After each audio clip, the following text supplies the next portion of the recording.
Okay, so here are some bar and specifically some core exercises for you guys. Don't mind my two dogs; they're very loving and annoying. So with my bar exercises, I always make sure that I do just about 4 or 5 exercises. And to be honest, I don't switch this up too much because they feel it every time. So I'll just walk you through very quickly what they are and just how many reps, and then that should be what we need to cover. So first and foremost, I always tell them that their feet need to be flat and their legs are glued together. So I always kind of tell them to walk themselves up a bit too so that they're nice and tall. The first exercise I usually do is take the ball and I tell them to hold it. Nope, I tell them to hold it.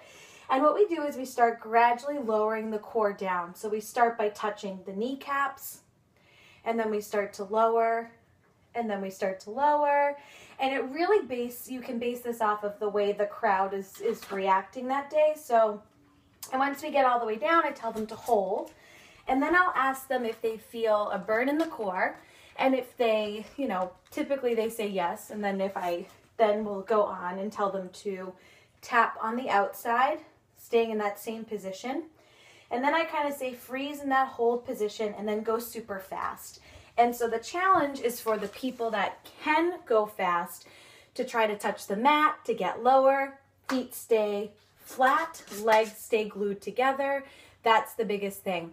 And you can also tell folks that they can go in half the speed, that they don't have to go that fast, and they can kind of just take their time. It's just really building up the core.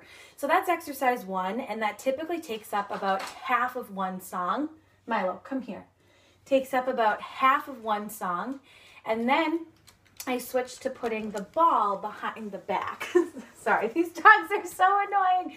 So then I put the ball behind the back,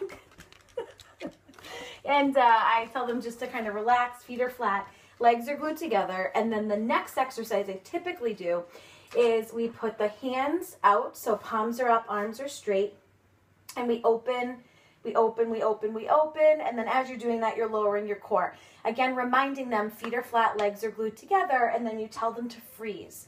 And then you want to make sure that the shoulders are back, the arms are strong, and then we pulse for 8, and then we lift our body up and come back down. So you do that for 8, and then you pulse for 8. I do that about 3 different times. And then once I'm done with that, I can either bring them to the bow and arrow exercise, which is arms come up and they bring the arm down and they come straight up. They come down, they come straight up. We can also tell them to challenge by opening the arms up and coming back. So that's one exercise. Or the other one that I really like to do is tell them to do hands behind head. And that's when we go down for 2 and up for 2. So you go down for 2 and up for 2 for about 8. And then you tell them to pause and not to come up so that they're still nice and low. And then we'll pulse for 10. 10's just my choice. It could be 8. So we pulse for 10, and then we go to one side and pulse for 10.